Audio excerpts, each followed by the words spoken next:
I'm really happy to be here today. This is one of my favorite topics to present on, and I think you'll see during the talk that it wasn't always the case. So this presentation, it's kind of a bit of a personal exploration of how I discovered this connection. So I do have my geology degree, and I dabble in the arts, but I'm by no means a professional artist. So I'm really excited to highlight some of the work that inspired me to look deeper into this. So I'll get started. So a quick table of contents. We'll start with an introduction to the Geopark. So if you're joining us virtually, we're in St. John right now, which is at the center of Stonehammer Geopark. Oh, but the introduction is the next slide. So introduction to Stonehammer, a little bit about my artistic awakening. The meat of the presentation will be the intersection of art and geology, and then a quick conclusion. And we should have time if people have questions at the end. Feel free to type them into the chat if you're online, and I'll answer everything at the end. Okay, so a quick introduction to Stonehammer. So Stonehammer comprises about 2,500 square kilometers at the south of New Brunswick. So it's on the unceded, unsurrendered territory of the Mi'kmaq, the Waskaquaik, and the Pescotchemacadie people. So there's a huge history here that encompasses not just the geology, but also the history of people living here and experiencing this land. So a lot of the geology that we look at, a lot of the history of exploration and geologic research is colonial. So there are some really interesting geological stories that tie back with the Indigenous peoples as well, which I don't have as much information about, but we've been looking into it. So Stonehammer was designated as UNESCO Global Geopark back in 2010. So we're 14 years old now. And the reason it was designated was because of the internationally significant geology that can be found in this region, including fossils that represent about 1 billion years of Earth's history. So through the geology, Stonehammer makes connections between natural and cultural history, encouraging awareness and enthusiasm for the land and those who live on it. So we're part of a pretty huge network. So this map is from 2020, and there's quite a few new geoparks as of this year, but there's over 200 geoparks around the world. And if you look at Canada, a few new ones in recent years. So we actually have 5 geoparks in Canada. Stonehammer was the very first, followed by Tumbler Ridge in British Columbia, Kelsey on the Gaspé Peninsula in Quebec, Cliff the Fundy in Nova Scotia, and Discovery in Newfoundland. So those are the red dots. The blue dots are aspiring geoparks. So our network is growing, and it's very exciting to see representation across the country because we truly have a spectacular country when it comes to geology and other things. Every region is totally unique. So all of these geoparks have one thing in common, that they represent a different, fascinating geological story. So here at Stonehammer, we have rocks and fossils from almost every period of geologic time, going back 1 billion years. So if you look at our map, all of these different colors represent different ages and types of rocks that we have represented here. So here we are in the middle, uptown St. John, in those nice green rocks, which are some Cambrian sedimentary rocks, where you can find all kinds of fossils. But if you look around the whole geopark region, we've actually got 60 geosites designated. So these are all of the different sites that tie together to tell this beautiful geologic story. So we feature kind of the most accessible 12. So all of these are geosites, and if you go to check them out, you will find information about the geology, the culture, the nature, at each of these sites. And there's always lots of adventures, lots of things you can do, and some new resources that we've created through the Geopark that I'll mention at the end. But these are our geo sites. Okay, now, an introduction to Stonehammer. Now I'm going to talk more about me. So I sort of stumbled into this in a unique way. So my friends always tease me, but I became a geologist because I wanted to find aliens, which kids relate to. I thought that they would come ask me to help explore other planets. And I actually did have some opportunities to work in planetary science. But when we talk about my artistic awakening, my childhood, I always felt like there was a very huge distinction between science and art. So as a kid, my parents both had science degrees. I knew I wanted to get a science degree. I always felt like it had to be one or the other. It was either art or science. You had that right-sided brain or the left-sided brain, the technicality of science versus the creativity of art. But as I've gotten older, I've had a few really incredible opportunities to explore, well, basically to break down that notion and see how they are so intrinsically linked. So when you're in school and, oh, she's taking the science stream, there's no room for creative outlets. I wasn't able to take any art classes because I was in all the science credit. So it was always one or the other. And it was funny, growing up, I was the smart one, and my sister she always felt less than because she wasn't the smart one. She was the creative one, the athletic one, the sociable one. She had all the other titles, but so we were both a little jealous of each other, I think. But it sucks that you have to kind of be put in that hole. And I don't know. In science degrees too, there's always kind of a back and forth between a Bachelor of Science and a Bachelor of Arts. You're never really connected in the same way. So I started to think more creatively when I got into my geology degree, and I realized just how many different disciplines come together to create geology, to create this world. So in the geology degree, I had a really awesome time exploring the different sciences, but then also seeing how much creativity you needed to really grasp the concepts in the program. So it all kind of clicked for me when I was out in the woods up in northern Quebec. This beautiful ring structure is called the Manicouagan Impact Structure. So I spent 3 summers, almost 12 months altogether, camped out on different sites around this island with this team of absolutely incredible researchers and students. And we were basically stranded on this deserted island. There was nobody else there. We were in tents, making our own food and listening to the rocks. So one of my mentors, Dr. Lucy Thompson, she's in that photo in pink in the corner. She said to me one day, and I just thought, well, at first I thought she was a little crazy, but afterwards I realized just how true it was. But she said that the longer you look at the rocks, eventually you'll start hearing their stories. They'll start talking back. So all of these rocks have a story to tell. And as a hard, strict scientist, you might not listen too closely. You might see your interpretation and just stick with that. But if you listen and think creatively, you can come up with all kinds of different interpretations. So in terms of being a hard science, geology, I mean, there's definitely a right answer, but interpretations change. So because we weren't there watching the Earth form, we haven't been here for the last 4.5 billion years watching the entire process happen. We have to think back and kind of create our own interpretations.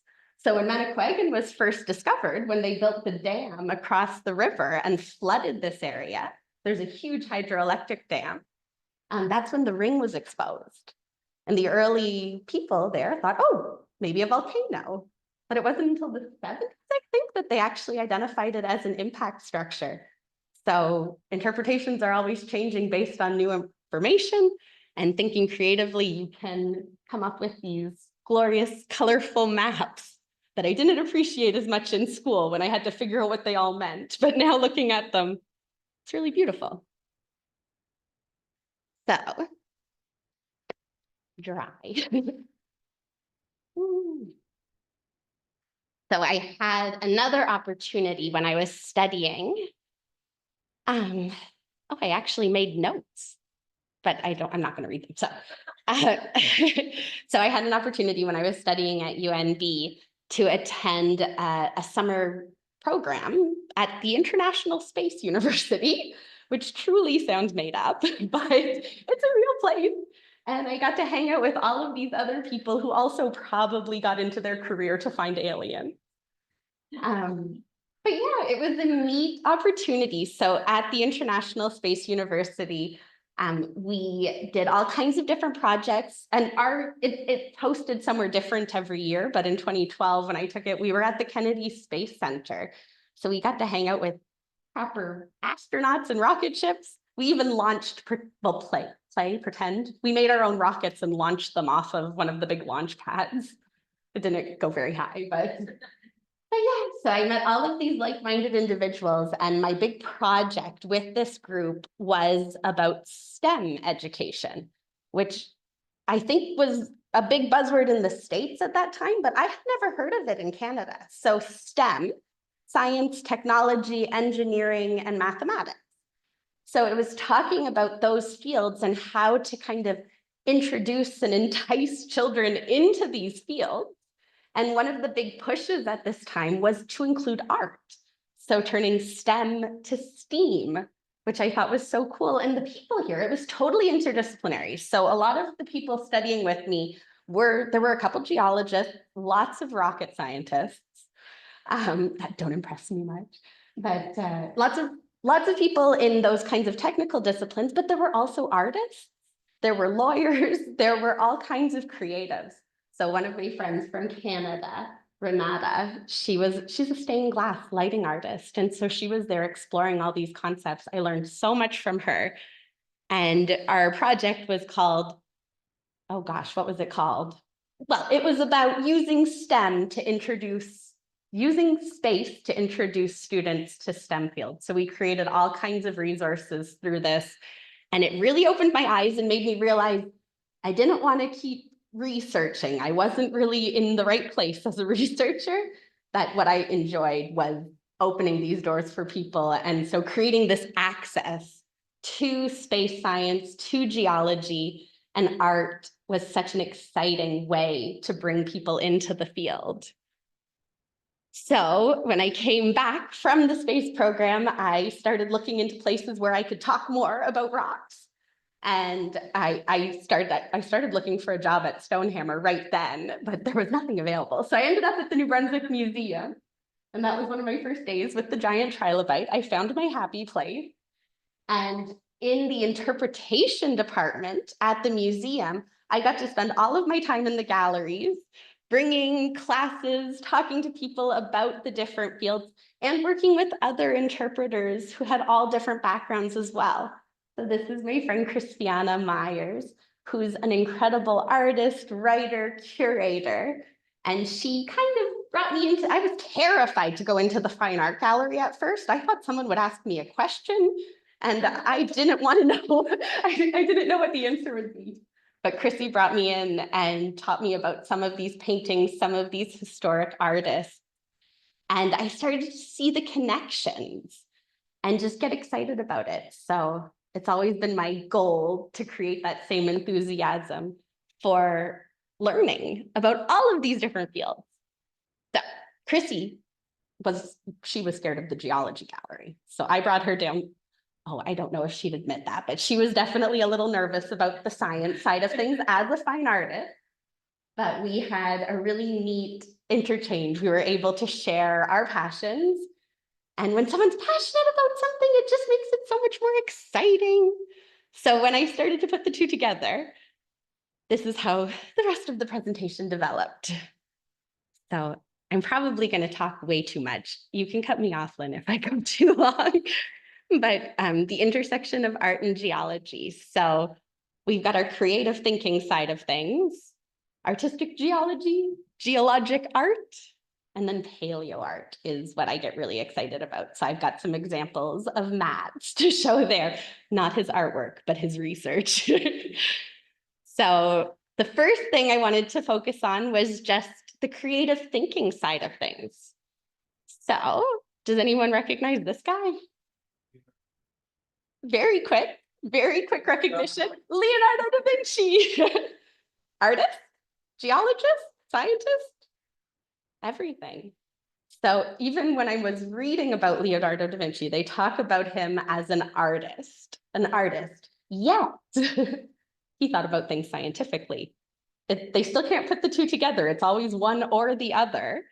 But he had some incredible observations of the world around him and was actually one of the first people by almost 200 years to identify some of the laws of stratigraphy and to think about how fossils were forming.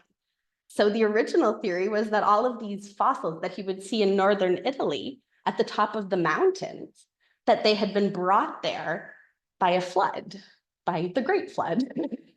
But when he thought about it critically, he thinks, well, water flows down, so I can't see things being brought up like that. And thought, no, this must have been lower. It must have been an ocean bed when these fossils, when these shells were forming here. So really interesting notes, which are completely illegible, I guess, all written in mirror backwards. Creative minds, thinking about science. So I think there's a really beautiful connection there. And if you've ever gone in the field with a geologist, you'll see similar scrawl. So your field observations, when you're out in the field, observing the world around you, there are notes, there are sketches, anything to sort of put what you're seeing in front of you into perspective. So mine kind of would have looked like this as a student. A lot of different notes, a lot of different arrows, trying to figure out what you're looking at, thinking critically, but using your vision, using your thought process to kind of put it all together. So when you're looking at something on the surface of the earth, thinking about what's below the surface, that's where it gets very creative. We were lucky when I was studying at Manicouagan, there had been a drill program because they thought maybe there'd be some economic resources there similar to Sudbury, another impact structure. So we had all of these drill cores going down hundreds of kilometers, I don't know how far they were going down, but quite a ways. So we basically had a 3D image of this crater. But a lot of this mapping, you're just looking at what's at the surface to figure out what's down below. So, and it gets pretty too, right? So this would be from like a first year geology lab. And I know looking back as a teaching assistant, a graduate student, it makes perfect sense to me. But the first time you're seeing something like this in first year geology, you're like, what? What the heck is going on? So looking at the different relationships between different types of rock, definitely takes some creative thought. And it can get quite complex. So we did a mapping project up near Petit Rocher in Northern New Brunswick, and every single one of us came home with a different map. So however you interpret it, I don't think any of us got it right either.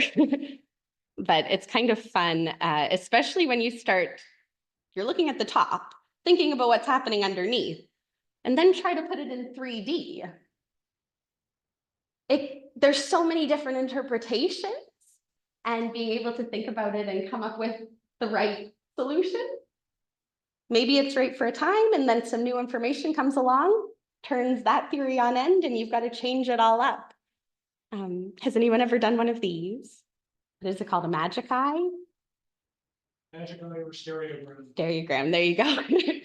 So that was one of my favorite days in my glacial geology class. He didn't pull this out, but he pulled out some things like this. So looking at these 2D images, using the little stereoscopes to bring them out in 3D. There was someone in my class who we got into a bit of a fight because she saw this river valley as coming up.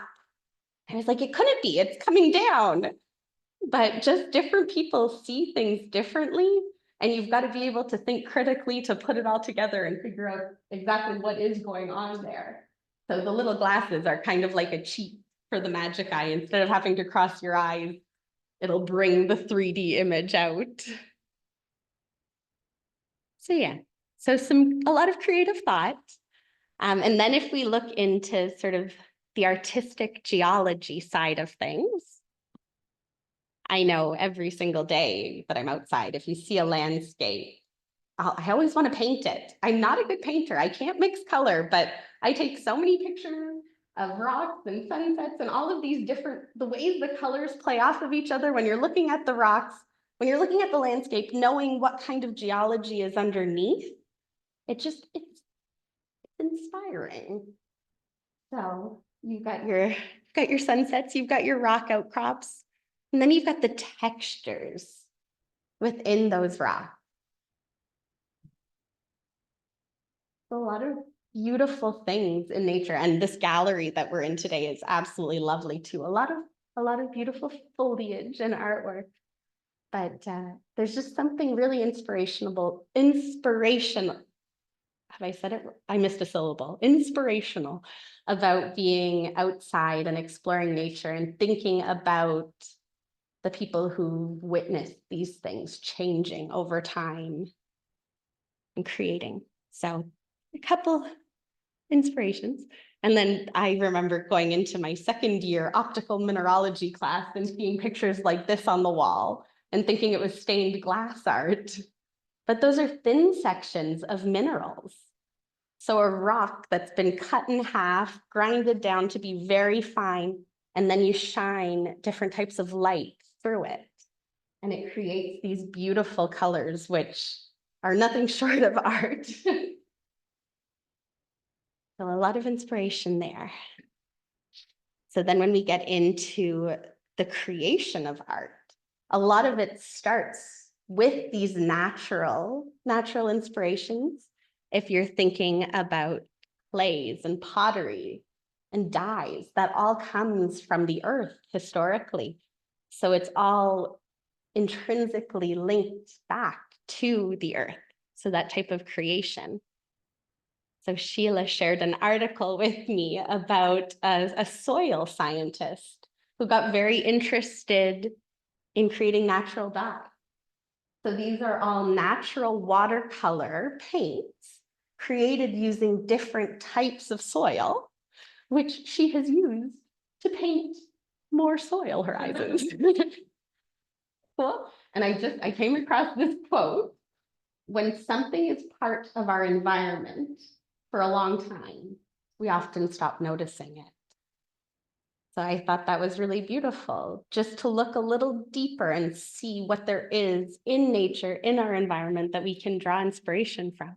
But also that's why my mom's always moving her furniture around, because you see it in one position for so long, you want to go in and change it. So think about what you're looking at, and you can definitely create some interesting art. Oh, and these aren't boring clams. They're clams that were boring into the mudstone. So another interesting palette choice. So then I searched through some of the collections at the New Brunswick Museum, some of the different artworks that they've had on display there. So this is one of my favorites, Frederick H.C. Miles, 1915. So he was an artist, and one of the most painted places probably in St. John is the Reversing Falls. And so what I love about this picture, I spend a lot of time interpreting this site to students, to visitors, to everyone who's coming through town. When you look at the rocks under the bridge, you can see the two different rock types really clearly. So even if he didn't understand the geology, it still came through in his artwork. So we've got two continents that collided here, and using your creative thinking and connecting it to other scientific research, we can figure out where those two pieces came from. But you'll have to come on the Reversing Falls field trip, I think, for that part. It's a bit of a story. So really neat to see how geology is represented through art. And I remember going to a gallery hop uptown here a few years back and seeing these absolutely incredible paintings, sketches, just beautiful, beautiful work by Herzl Kaczewski. I think I said that right. But I thought they were photographs at first. The detail was just so stunning. And someday, hopefully, I can afford one for my own house. But yeah, so representing those natural elements is something that I think is really beautiful. And then when we think about back in the classroom, this was one of the projects that got me really excited. My friend Chrissy put this together for, I think it was a charity auction. So everyone was preparing these chairs in different ways. And she came looking for a geology textbook. So we talked about it. And the way that this image, so this is a geologic map. Those are different types of rock represented how you traditionally do in a geologic map. So we've got the salt is the blue with the little X's, but she saw it and she saw art. Whereas I saw it and I was like panicking, trying to decipher it. So that's something that a geology student would see in a lab and be a little concerned with, but she came with her creative mind, looked at it and saw art. So I don't know how much the chair went for. I was outbid. But yeah, there's some neat projects bringing that science to life. And this was an exhibit here. I think it was right in this gallery over the summer by Gary Blundell and Victoria Ward. So I chatted with them for years as they were putting together this exhibit. And it's a really neat multidisciplinary exhibit featuring works inspired by their study of Canadian shorelines and the effects of climate change. So not only is art being created to represent these beautiful landscapes, but it's being created to show, to show the impact that we have on the world. So a lot of this art has a true purpose, can make a difference in how people see climate change, which is very cool. I'm working on a project right now with a performance artist named Holly Timpiner, which is really exciting. So Holly, I think they first approached Matt and Matt said, art? No, he does a better impression, but he sent Holly my way and we have been getting out and getting creative. So their project is called Alive Archive. And so what we've been doing, I'll take them to a site around the Geopark region and share some of the stories. So the geology, the natural, the cultural heritage of that specific site. And then they come back the next day or a couple of days later and they create a performance inspired by the stories, by the felt archive of that space. So we've done 2 sites already at Tin Can Beach. That was our site for the summer. And over at Tucker Park was our site for the fall. So we're going to be visiting another site for the spring and in winter too. That'll be interesting. So it's a really cool project that's bringing together all of these different disciplines. Oh, and we did an art workshop a while ago that at least one of you was at, which was really fun with an old summer student of mine, Sean Burke. So we created some really neat artwork out using natural materials. So we went on a hike, collected some natural pieces, used those to create a texture. And then Sean was showing off a little and he made some very cute trilobites. So this kind of brings me into the next part of the talk, which is about paleo art. So this is one of the super powerful applications of art in geology and education. So when we find a fossil, all we see is that fossil, but being able to pull on our creative thinking, artistic abilities, we can bring those fossils and those ancient environments to life. So I love paleo art. Fossil fish. Fossil fish. Representation of the fossil fish. Gives us a little idea of what he might have looked like when he was alive. We can go a little fun, make it a little more whimsical. Color isn't really preserved very well often in the fossil record, so you can use your own discretion and have fun with it. Or you can go hyper realistic, depending on your skill level. Mine is not on this level at all. But yeah, so with that representation, we can put together this body, this animal, how it may have looked when it was alive. If you've ever seen, they do comparisons though of like a penguin skeleton, how you would make a penguin look if you just had the skeleton versus how they actually look. So there's definitely a lot of room for interpretation. This is a really neat fossil that Matt found, or Matt was called to. Someone else found it, thinking it might have been a bone, right?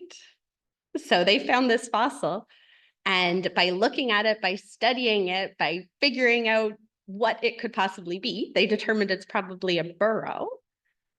So this was the first sketch by our friend at the New Brunswick Museum, Lucy Smith. So this shows the creature who would have come in, burrowed through this tunnel and lived in this little chamber. But further evidence showed that a chamber that size probably wouldn't have only been for one individual. So then we have this little representation. Isn't it cute? So our interpretations can change, the artwork can change to reflect that. There's so many neat applications with paleo art. I love this one. I was looking at this fossil yesterday. It is the tiniest little fossil you've ever, did you say it's a very tiny fossil? It is a very tiny trackway. And this little critter is walking along between raindrop marks. Raindrop prints. So cute. So this is how this might be interpreted. And it's the juvenile. You can see his little tail, like halfway from a tadpole to a frog. So some neat artwork here to represent what that environment would have looked like, how that little creature would have been living. So Matt always says this, but trace fossils are such a neat example. They can show you how things were living versus just what they looked like. So it's about the behaviors versus just the physical appearance. So there's so many different things you can learn from trace fossils. And anybody else who sees this little squiggle, they might have no idea what it means. But when you can connect it to the artwork, you can really bring that story to life. And hyper life. This one was from where was this one from? Henry Sharp, that was the name. But yeah, so that's a really beautiful example too. Another fossil that was found recently by my good friend Matt and Olivia King is this guy right here. So that's a very large boulder with a very cool tree in it. So the tree itself looks like that. But if you were to create what it might have looked like when it was alive, you get this awesome recreation. So the rocks look like something to these guys, these paleontologists who are out there. I'm always teasing Matt because I can't see half of what he's pointing at. But when you can turn the fossils into something accessible like that, it just opens the door to so many more people. And in terms of media stories about fossil discoveries, the interest is there. Like fossils there's something romantic about finding a fossil that just draws people in. And this paleo art makes it so accessible. Oh, so I guess my conclusions are that art is really cool. Geology is really cool. When you bring them together, you can make something really incredible happen. And that education, that learning, that exploration is something that I do get very excited about, if that wasn't clear. So if you're interested in learning more about any of these stories, anything I've talked about, we've got our Stonehammer Geopark. That is our map here. So we feature a lot of the geologic sites, our geo sites, but we also connect to different partners in the community. And it's very, very small, but you can find information about this on our website. A project that we launched this summer was this new self-guided walk at the Dutch Point Trails in Hampton. And another connection, I talked a lot about visual arts, but with this brochure, with this self-guided walk, we actually featured a song in it. So a local group called Palmer, two L's. They have a song that's actually inspired by the flooding of the marshes in Hampton. And so we made that connection in the walking guide. So if you're interested, you can actually download the song and listen to it while you explore nature. So it makes a neat connection. We also have a couple geopark exhibits that are open seasonally. So there's a brand new fossil center in Norton, Valley Waters Information and Fossil Center. It's just next to the municipal building there. And so we put together a display about that tree and about the fossil forest that was found at that site. And we also have an exhibit at the Quaco Museum that talks about the fact that that area is covered by the geopark as well as the Fundy Biosphere region. So that's a neat exhibit there. And then we have another little exhibit in Moncton that's about some historic geologists and especially trace fossils. Get excited about trace fossils. But those should be open again in the summer, and hopefully there'll be more exhibits in other places and ways that you can interact with the geopark and see some fossils up close. Oh yeah, those are the three.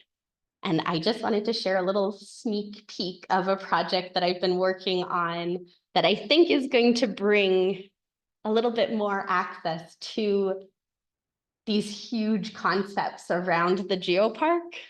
So we're working on a children's book with a few different artists. This is just one of our vision board, our mood board for what we might turn it into, and the text isn't right, but the idea is we have this little trilobite who's lost in time and is exploring the geopark, trying to find his way back to the Cambrian period. So the story is cute. I am having so much fun with it. But basically, he has help from a little sandpiper friend, and they use a magic hand lens, a very important geological tool, to look into the rocks and see the environment that they were forming in. So I find that's one of the trickiest ways for people to kind of grasp what's going on, the rock, and it's not a sandpiper, the bird is wrong. Oh, in the inset, there is a piece of art by Charles R. Knight, one of the original painting artists in North America. Yeah, I didn't label it, sorry. But yeah, so there's some neat stuff coming up.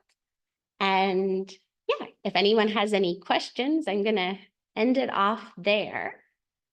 I'll take questions if there's anything from the crowd, and we can chat too. But if you want to stop the recording, and then if there are any questions from anyone online, I can answer those too.